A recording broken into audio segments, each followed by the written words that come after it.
Hey everybody, DAO lovers. This is another episode of the DAO Envelop podcast. The 2022 is considered to be the year of DAO by many experts, and our goal is to deep dive into the DAO realm for newbies to explore what DAO is, how to join DAO, how to operate DAO, and why do you need DAO at all. I'm Eugene Kripyamsi, the host of Envelop, and please welcome my guest today is Pingu from ZeroShift DAO, and ZeroShift is a wealth management DAO that simplifies DeFi investing on the Avalanche network. So, Pingu, it's great to have you on. Thanks for joining our podcast. Thank you so much for having me.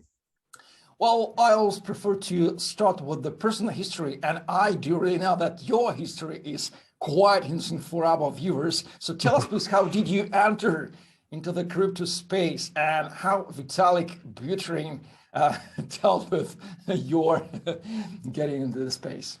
Yeah, so I've been in crypto since 2016. My first exposure to crypto was I was on the way home talking to a friend who was describing to me this new platform that basically was Bitcoin that allowed you to build things on top of it. That's how it was described to me at the start. And I said, well, that sounds quite interesting. And so there's this person called Vitalik who happened to be in town at the time. He was doing a little conference on it. And obviously that product was Ethereum. And then ever since I went to that conference, I then became obsessed with the cryptocurrency industry. And that's kind of my origin story, really. I've been actively involved since 2016. I've seen it go from the highest to the lows and everything in between.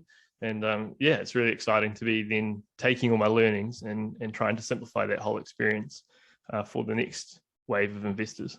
Well, are you still in contact with Vitalik? Have you been staying in contact and conversation with him, where this is quite difficult because he's very, very good? He's much more important than myself. Yeah. Okay.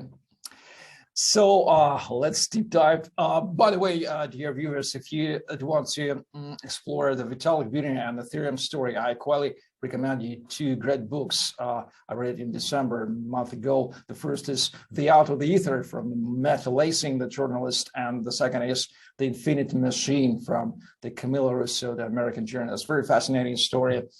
Simple link. And if you have read the Digital Gourd from Nathaniel Popper about Bitcoin, so these books about Ethereum are quite simply as the Nathaniel Popper book.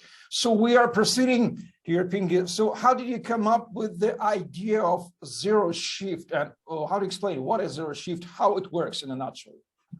Yeah, sure. So I've been working on the idea of ZeroShift sort of for the last 9 to 10 months, and a bit more actively in the last 3 to 4.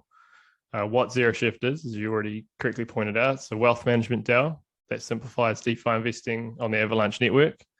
So our application will help those who are new to DeFi gain one-click exposure to these pre-built strategies. And we do that via a native index fund and interest-only fund. And the treasury that we're building is kind of our first product launch. And you can kind of think of that as the DAO's central fund, which facilitates the development and captures the revenue generated from these products. And then midterm, we plan to provide a fully customizable wealth management suite and institutional API, initially leveraging Avalanche to accelerate before then branching cross-chain. And what's really important for us, and one of the main reasons that we're building ZeroShift, is we're on a mission to increase financial literacy and reduce the barriers to accessing the strongest products in the DeFi space, helping to onboard the next wave of DeFi users. So I basically built this product to solve a personal problem. So I've been helping my friends and family break through from thinking about having money in a savings account, which earns, as I'm sure everyone's aware, less than inflation, to starting to dive into the concepts of DeFi and really take part in these high interest returning assets.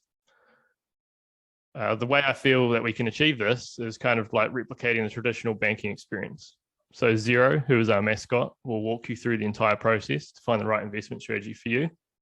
You can kind of think of that as if you went to the bank and you were talking to a bank manager and they were trying to understand kind of your risk profile, the type of investor you might be. And then what Zero will do is they may suggest yield funds, which enable users to deposit and generate a sustainable interest rate, approximately 10% APY per year. We would then calculate and pay a reward each day, with 20% of that total reward rate going to supporting our core treasury. So that's kind of our core revenue model. And then for our index products, which you can think of as a basket of assets, you can either select from a horizontal or a vertical fund. Horizontal funds like the top one layer one protocols, and a vertical fund might be the top decentralized exchanges within a particular chain. Then what we will do on your behalf is periodically rebalance and set appropriate weightings for you. And then all you have to do is provide us with a particular token, and in return, you'll get a REPRA representing your share of the fund. So what we're really trying to do with all that is simplify your exposure to a broad range of assets and simplify your experience with earning interest in DeFi. Well, I do understand the idea. So why did you choose Avalanche, and don't you plan to be the multi-chain service in the future? Yeah, we chose Avalanche for a variety of reasons, speed and developer experience being one of the core ones. So they're built on the Ethereum virtual machine. So they use EVM and Solidity as their main infrastructure, which means transferring between the two from a developer perspective is relatively seamless. They also have low gas fees, which I think is probably the main draw card for us in terms of we're trying to build a wealth management platform that makes it more accessible for all. But if we had high gas fees, then that's not really accessible. So what we really want to try and build is a product that even if you had as little as $100, you would still be able to participate in our funds. Well, how do you choose in the firm of ZeroShift the range of project for investing, investment strategy? What could you say about the investment strategy of the ZeroShift? Yeah, so we're going to be targeting, it's based on market cap, and it'll be relatively low risk investments from a cryptocurrency perspective.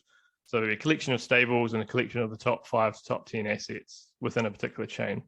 We're not really trying to go into any deep or high risk, low cap investments, at least not to start, because we just want to give people a bit of a taste and a flavor for each particular category. So whether that's the metaverse, whether that's gaming, or a particular NFT subcategory, the idea is you'll get access to the top rated tokens within that category. Okay. So by the way, if I'm not mistaken, you will be having an IDO tomorrow, January 15. Am I right? That's correct.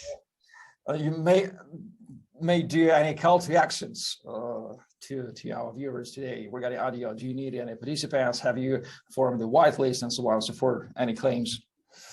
Yeah, so we have our first pre-sale tomorrow. It's our community raise. We're using the funds from that raise to seed the treasury. That's basically for our launch, which goes a week later. I've probably aged about 10 years getting that ready for everyone, but it's good to go, which is really exciting. And we have a whitelist process. We have approximately 1,000 people eagerly awaiting the launch, which is literally in 12 hours time. We go live. So yeah, it's very exciting for us, and it kind of kickstarts our journey to building ZeroShift. Well, good. So as we understand what the ZeroShift is now more details. So let's deep dive into the DAO realm, because the DAO is super fascinating, interesting topic. It definitely is. Some of the experts really consider DAO the year 2022 DAO will be hype. Do you agree that DAO will be the next hype of 2022, or it has already been hype? I do, yes, I do tend to agree with the statement around DAOs being kind of the next big thing. I think the founder of a DAO first sets the ultimate direction and builds that solid foundation. But then I think it's important to begin distributing that knowledge share as quickly as possible, because you really want to reduce the key person risk on, say, someone like myself, and allow the DAO to continue to operate well beyond the lifespan of me. Hopefully I'm still around for a long time, but the idea of a DAO is that you create that initial information share, and then people take that information and continue to scale the model into the future. Very similar to a traditional business, really, in the sense that you have a founder of a traditional business, and it's up to them to ensure that everyone else understands their vision and builds for them when they're no longer around. Think Coca-Cola, et cetera, et cetera. Yeah, you call DAO as a digital collective, and that's a great definition, I think. What does it mean, and how do you explain what DAO is and what DAO is not, especially for non-crypto people and newbies in our industry? Yeah, so the best way I could probably describe this is, if you imagine you're a sports club, or maybe a typical foundation, maybe it's a charity, for example. So you will have an elected board who manage the day-to-day running of the club. You'll have volunteers, and that's basically what a DAO is. It's a collection of people who are all working together to achieve a common goal. Everyone is brought together on a shared vision, and we distribute voting rights and incentives in the form of a tokenized protocol. I think Chris Dixon puts it the best way, where he says, the internet owned by builders and users, orchestrated with tokens. And that's effectively what a digital collective is. Everyone's incentivized with the token that represents the DAO itself, or the digital collective. And everyone can work together as long as you have an internet connection to help grow this sports club. Excellent. So you do agree with the idea of some experts that they hardly believe that the DAO success starts first with first we need to have a strong existing community of acting people who are trying to accomplish common goals with strong shared values. They are being pursued specific goals for them, and then if we first have this community, then we may use the DAO framework and the DAO set of tools for better coordination of that work. Do you agree with this statement, or and maybe you could add something for this? That is. Yeah, so I think the great thing about a DAO, and being decentralized, is anyone all over the world can participate. And I think what we've seen with ZeroShift during our time is, we've got people from Canada, America, Singapore, Europe, obviously New Zealand, the UK, and all it takes is someone to go into a Discord server or whatever platform you're using to manage your community and say, hey, I'd like to be involved. And I think that's really empowering, because if you think about a normal organization, you would have to be geographically in the same location, coordinating can be a bit more troublesome. In a DAO, anyone can participate. And I think that's what makes it really exciting and also really difficult, is that anyone can participate. And so the processes you put in place, as well as respecting people's privacy, also makes it a very difficult but fascinating problem to solve. And I think that's kind of where we're going to see DAOs moving, particularly this year, is around tooling to make that experience a lot easier to manage. Because you think of things like, HR, like running meetings, having meeting notes, like where do you store that? How do you store that so everyone can access it? That kind of stuff is a really interesting problem to solve. Well, I would say that your DAO, ZeroShift, is quite British oriented. It's America, Canada, New Zealand, Singapore, maybe Australia. Is that accidental or deliberate? It's probably it's not on purpose. I would say we also have a very strong French and Chinese community, and we have translators where we're translating our documentation. We're aiming to translate it into 21 different languages. So we do have, and shout out to our mods as well. If you are watching, we really appreciate what you do on our behalf, because a lot of these languages are not my native tongue, I'm sure as you're aware. So we rely on them to communicate on our behalf with the community. But yeah, it's not on purpose. I think it's just a coincidence that they all seem to come from those areas. But we are growing and expanding day by day, really. Great. So you said Discord. So the general question: what set of tools do you use to manage ZeroShift besides Discord for communication and recording? What set of tools DAO should be using at all for any DAO? The minimum set of tools. Yeah, so it's a very good question. There's a few good tools I would call out. I won't go into all of them, but some of the key ones are Aragon. So that gives your community the power to organize and share its values and resources in one place. It's like a really great system for that. You have another one called Colony. So Colony is a very similar tool to Aragon. And you have DAO Stack, and then another tool called Coordinate, which allows you to sort of pay and distribute people from the DAO, because you might be running a particular budget for your DAO and you need a way to distribute your token to those participants. And so those tools help for that. And then what you also have to ensure you don't have key person risk or one person holding the funds is there's something called a Gnosis safe. And a Gnosis safe is the idea of a multi-sig wallet, which means you need to have multiple signatories in order to approve a transaction.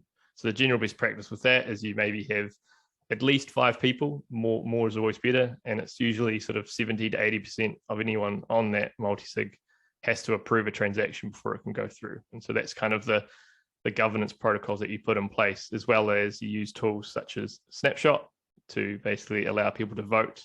And then so you would draft a proposal, you would use a tool which would say people can, using their tokens, vote or not vote on that proposal. And that's generally how it works. I can share some links with you to share with your community as well. Just do a bit more of a deep dive, because there's quite a lot of information in there to go through. Okay, well, we appreciate all this. So, but you've mentioned Colony, and Jack DeRose, the founder of Colony, was on our podcast too. The first episode, but check this episode. He's quite a person. He's also in London, like you. Maybe cool. Yeah, familiar with him. Maybe you met him in London. If you met him in London, greetings for you. Both were our guests. Yes. So the next question, super interesting. Well, how do you see the pros and cons, or positive sides and negative sides of DAO as a framework, comparing with traditional, conventional, hierarchical organizations with centralized top-down management? Yes, I would say the first and most important is the distribution of control. I think that's probably the key difference with a DAO. At the moment, centralized organizations are more top-down heavy. You've got shareholders you need to report to, and the shareholders aren't usually as broad as a DAO. A DAO usually consists of hundreds upon thousands of people all participating in a common vision, and so they all hold you accountable for what you should build. So if you think about that, the idea, or another key difference, is it's the ability to remove those arguments and power plays. So all the rules and policies are pre-arranged, and as everyone is aware of them, everything happens as it's supposed to. And then, of course, there are some disadvantages. Most of these we've seen are due to causes with maybe the computer code doesn't do exactly as it was instructed. And this can cause a lot of problems for the DAO. So maintaining privacy also, I would say, is another challenge for a DAO versus a traditional organization. Things like setting up meetings we talked about before, that really is quite a challenge to make sure that you're not revealing information that a person wouldn't be comfortable having revealed. And then I actually recently read an article about DAOs by MIT, and they stated that the world is simply not prepared for this type of organization and community-based decision-making, especially where financial matters are concerned. And I'd say this is true to a point, but we kind of see ourselves as innovators and are embracing these challenges ahead face on. So I would say that, to summarize quickly, the idea of distributing power and having accountability from hundreds of thousands of people who are sort of holding their representatives that they've elected to run their DAO is kind of the key important thing and difference towards a traditional organization. It does make it a bit harder to get decisions made quickly. And so that's where I think there's a real opportunity for tooling, particularly in 2022, to scale up and provide the ability to make those faster decisions. Well, what are the main problems of DAO are facing now? Because the lack of centralized management requires super consciousness, super coordination, great motivation, so on and so forth. It's not very easy to run the DAO. So how could you mention the main problems, general problems DAO are having now, are facing now, and how they will be decided in the future? I would say it's probably the ability to scale at pace. There's a lot of people wanting all this great tooling for the voting and governance to be put in place from day one, and I think that's important. But having the ability to put that infrastructure in place from day one is quite difficult. So I'd say the hardest challenge has been able to be fully decentralized from day one. And I think what you see a lot of DAOs do is they start with a committee of people, and then as they release the tooling and put those processes in place, more people can have voting rights. And I think that time to get to that state is the biggest challenge. And that's where, if we can, or someone can produce a tool that allows you to do that in a couple of clicks and have that full decision-making process in place, that would be great. But there are still things you have to do as a DAO to comply with the regulatory environment, which hasn't quite caught up to DAOs. And so that friction reduces the speed in which you can react and get to DAO to a place where you want to. So I'd say it's probably the biggest challenge at the moment. Yeah. My colleagues are helping me to ask you, did you face the problem of long voting, long decision-making, and early joining in the project? As they say, this problem is quite actual for DeFi space, especially. What could you say? Yeah. So we haven't launched yet, so I can't really comment on the problem with the voting. But what I can comment on is the processes we had to put in place to recruit new people to participate. It was literally as and when it happened. It was create a process. It might be a Google form. That's not good enough now. Now we need to set up a Notion to onboard. Then we need to put a process in place to interview particular people. How do you find out the goods from the bad? I think it's not too different than a traditional startup, which I have previous experience in. You go through those growing pains. I just say you go through the growing pains at a pace a lot faster than you would in a traditional company. But yeah, the voting problems I'm sure we'll run into, but we haven't gone live yet, so hopefully it's not too troublesome. Well, do you have any ideas how DAO may be combined with another hype topic? I mean, non-fungible tokens or NFT, especially when investing in NFT. I know that DAO who invest in NFT, fractionals one are already exist. Any ideas? Yeah, so something that came to my mind when you just mentioned that would have been a constitutional DAO. So I mean, you can look them up as well. So their focus was trying to buy one of, I believe it was 12 of the Constitution from an auction. So you can kind of think of a DAO as like a trustee. So it's basically a collection of people who all decide to have ownership of something. And so if you combine that with the idea of NFTs, it might be that a particular group of people want to own a collection of NFTs. And so they then fundraise the money required. They take ownership of it. And then the DAO governs what happens with those NFTs. And so if you wanted to do that and you're interested in setting something like that, Juicebox is a great protocol to do that. And so with Juicebox, that allows you to set up a project, fund it, program it spending, and it's also light enough for any group of friends or any global network of people to create their DAO. So I mean, you can use a DAO for anything really, whether it's you want to become a venture capital fund or a collection of NFTs. As long as the governance process is in place and you've got those tooling, then should be fine. Okay, so a short example. Let's suppose that we do have a great community which does something, and they want to create a DAO. Maybe not because of the hype, because they do understand that DAO will be will increase their effectiveness for better coordination, especially if the community is decentralized. So what should they do first? What will be your general first baby steps recommendations for them? So I would first set your vision and roadmap. I think that's really important. So people, when they join a DAO, will join you for either your vision, your roadmap, or the people that are involved already. So I think it's really important you determine what is the purpose of your DAO and you sort of set that North Star and stick to it and don't really deviate too much from that overarching objective. Then I would start doing a bunch of research. There's a lot of great research out there in terms of how to set up an organization, the processes you should be following. Like I mentioned before, Juicebox is a great tool to use there.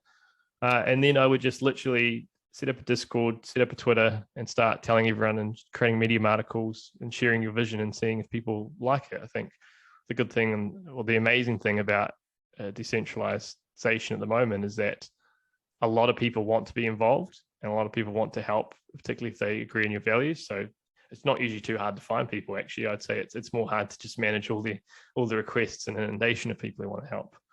So yeah, same as any normal business, really. Set your goals, set your vision, do a lot of research, and then just get started. Just spin up a social media page and start talking about it.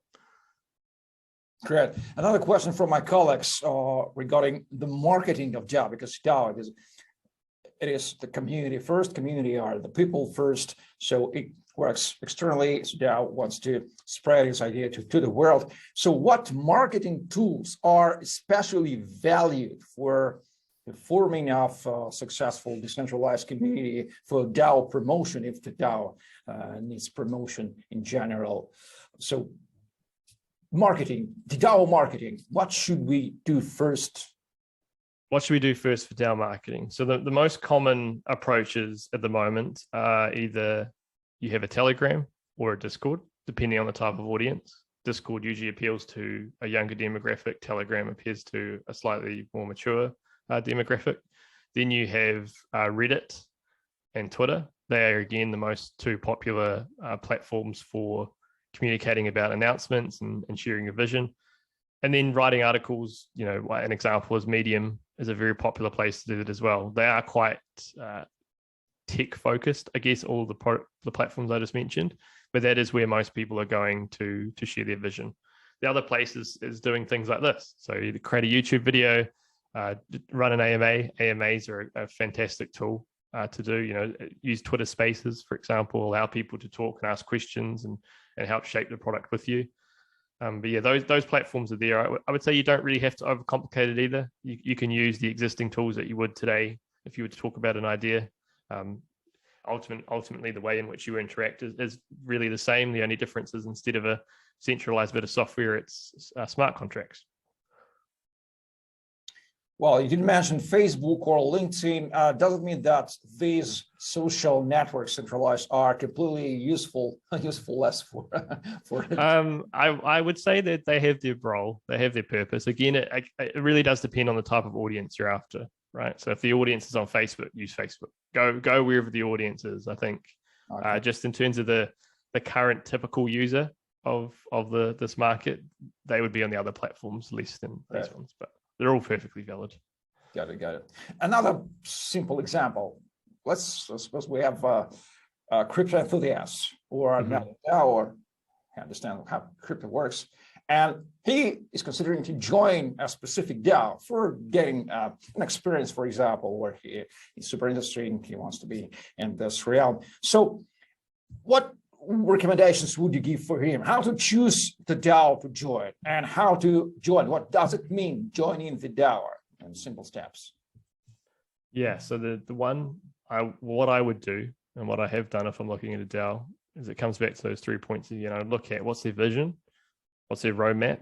They have to have at least a 6 to 12 months vision. If it's any less than that, I would sort of raise some red flags to me in terms of one, is it thought out, or are they just really early, or two, is it a little bit more suspicious? Then I would look at the people. So who are they currently there? I'd reach out to them, just literally just tag them in a chat and say, hey, could I jump on? A good DAO or a good group of people would be more than happy to jump on a call with you and just talk to them about the protocol. And then just ask them a bunch of questions in terms of where are they from, how are they running, let them know how much time you can contribute to the DAO. I think that's really important. So you don't have to reveal too much about yourself, but you have to let them know things like how many hours can you add to the DAO, what's your time zone, what days are you most available. That just really helps the person on the other side work out where you could be most beneficial. And even if you just start by being a mod on one of these social platforms. So being a mod is a great way to start sort of getting into a particular DAO, and then you let them know from there what your actual specialization is. And there'll always be an opportunity. And the other thing we've found is there may be something in our documentation or a particular area where we need some help with. Someone's corrected us, and then we've said, hey, do you want to come and help us with the DAO? And so I would just say, find out who the founder is, ask to have a chat with them, and just volunteer your time. Even if it's just an hour a week or 5 hours a week, I don't think it really matters. I think what's important is just helping in that idea of thinking as a community and broadening the perspectives and challenging their thoughts. I think that's a really great way to get involved in DAO. And just look on the internet. So I would look at Twitter's a really good place to find new projects. They will almost certainly have a Discord or a Telegram that you can join, and then you just simply drop a message and say, hey, can I have a chat to someone? I really like the idea that you guys are building. Excellent. These have been great advices. But you've said two major things. You said red flags and suspicious DAO. Here at first, may you elaborate? What does it mean in details, and what are these red flags, and how DAO maybe looks suspicious? Yeah, I would say it's probably a bit more of a concern in the recent months where there have been DAOs that have, or I guess cryptocurrency projects that have arisen that are only there for nefarious reasons. So they're only there to take your money, and you have to be quite careful. I think the beautiful thing about being anonymous is that you can shape the type of person you want to be. You can have people feeling comfortable to contribute or challenge you without worrying so much about how that may reflect on them, which creates a really powerful movement as a community. But the other downside to that is there's a lot of trust in someone that you don't know. And it also means if you're a scammer or if they're people that are there for the wrong kind of reasons, it's very easy to take people's money. And so what you have to be careful of as a participant is making sure that the people who have created this DAO are there for the right reasons. And so for me, I look at the people who are involved, why they've built it, what their roadmap is. And generally you can tell the difference between a DAO that's put in a lot of effort versus one that might have spun up in sort of the last 5 minutes, or looks really rushed, or they don't really care, or they're not that responsive. So yeah, that's more what I mean by red flags. It's just there are bad actors in everything, and you just have to be aware that they do exist in cryptocurrency. Got it. Great advices. So how do you see the future of the DAO realm in, let's say, 5 upcoming years? Future of DAOs, very interesting question. I would say there's kind of, let me just think the best way of saying this. I expect there to be growth everywhere across Web3. So for me, I'm kind of thinking about 2 key areas that I believe are really underdeveloped. So one is DAO tooling, and the other is what we call inter-protocol bridges, which is the idea of connecting blockchains together. So if you think about marketplaces, these financial primitives, creator tools, community-oriented business models, and the idea of the identity management, reputation management, all of these tools are in their infancy. And so that core infrastructure, I think, will be one of the biggest movements in 2022 and really paramount for the DAO ecosystem. So with DAO tooling, as we touched on, they're going through this, they're in this existential need right now across crypto communities where voter apathy is reaching crisis levels and investments are taking a long time to process. And if you then take that 10-year view and you believe that token governed marketplaces will replace companies, as I do, and recognize that their communities will need 100x improvements in collaboration tools in order to operate more efficiently, and understand that every DAO treasury transaction is essentially subject to a broad proxy level vote today, then you can appreciate why in the next 5 years, you'll see DAO tooling and the way DAOs are run and organized really dramatically improve. And I think this year in particular, you're going to see a lot of development in that space to help people better manage these things as they grow arms and legs. And at the moment, there's not really like a Google or an Apple or a Spotify ways of working example. So once that emerges, which I think will happen this year, then people will start to copy that approach, and then you'll start getting this kind of improved way of working and clear understanding. And then you have the idea of the core crypto plumbing, which is the cross-chain or the bridging. So Ethereum's blockchain hit its capacity in late 2021, and other layer 1 platforms have exploded like 100x in value as these investors are betting on crypto development to parallelize across new ecosystems and absorbing all this crazy demand. But all of these new blockchains will need to talk to each other. And so I think the most acute pain point in crypto today may be the lack of bridges. And so DAOs being able to talk to other DAOs cross-chain, I think is the other huge growth opportunity that we'll see happening a lot more in the next 5 years. And I think we're actually primed for that to all happen, because at the moment we have a lot of talent. So there's these brilliant, passionate young builders are flocking to this open design space in crazy record numbers, and often working their nights or weekends like myself to make these products a reality. You've got this huge inflow of capital starting to come in. More and more people are starting to be aware of DAOs and wanting to participate. And then timing, I think, is also it's quite a good timing as well, because during the last bear market, it made it easier than ever to embrace this new technical movement. So I think, what we're going to see with DAOs in summary is a big movement in tooling. There'll be someone who leads by example with regards to ways of working. And then once those processes and practices are more embedded, there's more documentation out there, you're going to see this huge adoption of DAOs in the next sort of 5 years. And most people, it'll just be a normal way of voting on a decision for a business. Well, agree. Sounds quite optimistic. So DAO, as any crypto segment, requires a lot of learn. And what learning resources about DAO would you recommend, or do you maybe you use personally? I mean, books, podcasts, blogs, Medium, et cetera, et cetera. There's sort of 3 books I really like. One is called The Starfish and the Spider.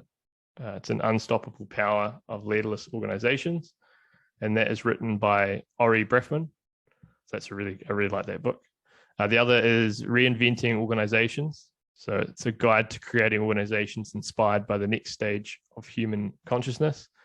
And that is by Ken Wilber, which is another great book. And the third book I'd recommend is one called Brave New World. So it's Are You Ready to Reinvent the Organization? And that is written by Aaron Digman. And then if you're not so much of a book reader, but you quite like listening to podcasts and YouTubers, Tim Ferriss did a great segment on what is Web3. So I definitely recommend having a listen on that. The Creator Economy is another really great website, particularly an article called Curious Beginner Guide to Crypto. They have written a really nice piece on DAOs and cryptocurrency. Bankless is a great guide, or a great YouTube channel for information. Then you have someone called the Calculator Guy. So Stephen, he's doing really great tools and strategies to think, a lot more long term with your investments and how to really optimize your returns.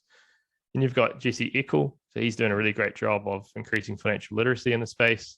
And so those, among others, I would probably call out as the stuff that I'm sort of actively either reading or have read or listened to on the daily. Great answer. I'm a fan of Bankless too. Nice. Listening and watching for him every day. These guys are super mad in good sense. They're running. Yes. Work super hard. I'm a real fan of Bankless. So what are ZeroShift plans for 2022 in a nutshell? So in a nutshell, we're establishing the treasury at the moment. We're doing the community raise. We will then be setting up a foundation. So we're going through like the legal setup for a foundation, onboarding new people to the team, particularly looking for people in the marketing space to help sort of drive our strategy. The current team is very product and tech focused, so we need some lovely marketing people to help share our vision. Then we're going to start working on releasing the alpha for our first application, which will allow you to participate in yield funds for the first time, which is really exciting. And then once we perfect that model and our initial index funds on the Avalanche network, towards the end of the year, we're going to start playing around with layer 0 integration and going cross-chain. There's some more information you can find on our website on the actual roadmap itself in more detail, but it's going to be a very busy year, but very exciting. Well, if you are on YouTube in general, I would say about simple YouTuber, there is a great marketing tool works on YouTube. It means collaboration. When I'm the founder of one channel, I'll collaborate with the other channel, so on and so forth. It helps to join the audiences. So what I would try to ask, don't you think that such a tool like a collaboration of DAOs might be working well? And if yes, theoretically, maybe in practice, I don't know in practice how it works. If yes, don't you think about any collaboration by ZeroShift with other great DAOs, and how it will be looking like if you do consider that? Yeah, so we have started speaking with a few other DAOs. I think the best way to succeed is it's in power of distributing yourself, and so the best way to distribute yourself is to partner with other DAOs, and your community grows exponentially as a result. So yeah, we're definitely talking with other DAOs because, as you touched on earlier, they're at the coalface learning how to work in these processes, and you don't need to sometimes go through all the hard yards yourself. You can talk to other DAO leaders and find out what works for them, what doesn't. So yeah, we're definitely going to be joining forces with as many DAOs as we possibly can, and hopefully if any DAO wants to reach out to us, that would be amazing too, just to share knowledge. But yeah, the view for us is to work with as many DAOs that are sharing in our vision of financial literacy, really. And so we have a few that we're talking to at the moment, and then we'll hopefully be announcing those partnerships in the coming weeks. Well, some experts think that DAO will become a huge job market. They will be hiring people and will even compete with traditional companies for the employees. And regarding that, the question, do you need any competencies, any staff? Are you hiring? That sounds weird. Of course, DAO is hiring. Maybe you understand the question. If yes, whom do you need? Yeah, so we're always looking for developers, even if you're not necessarily well versed in blockchain. You just have a readiness to learn, then definitely reach out to us. I think that's something we're looking to on board. We're absolutely looking for marketing people as well. We've just taken on some really excellent people for our policy team, so they look after our financial modeling and the running of the treasury. But being completely transparent with you, anyone and everyone is welcome. I think you can always find a use, and that's what's really awesome about a DAO. Hiring is, again, it is an interesting word, but yeah, the more people you have, the greater the ideas you focus on. But I'd say if you have experience in development or marketing in particular, we would love to hear from you. Excellent. Finally, Pingu, what is the best way to follow you personally online? For me personally online, I would say follow ZeroShift DAO on Twitter because I'm usually the person looking after that account. I need to personally get a lot better at increasing my social presence. And so that's something I will be doing in the coming weeks. So I haven't set anything up, to be honest, but that's something I will be doing soon. But for now, just follow us either on YouTube. We have a YouTube channel, or on Twitter at ZeroShift DAO. Well, so ladies and gentlemen, it's been extremely interesting podcast. All the links are written below. You may find ZeroShift and may deep dive into what these guys are doing. Thank you for watching and listening. This has been the DAO Envelop podcast. I'm media host using Crypto MC, the Pingu from ZeroShift. Has been our guest today. Please like, subscribe, share, and deep dive into the DAO realm. DAO is super fascinating story. So see you in the next episode. Don't forget to hit the bell button for not missing our future videos. Thank you very much to your Pingu and Eugene. We're with you. Thank you for watching and listening. Stay tuned. See you. Bye-bye.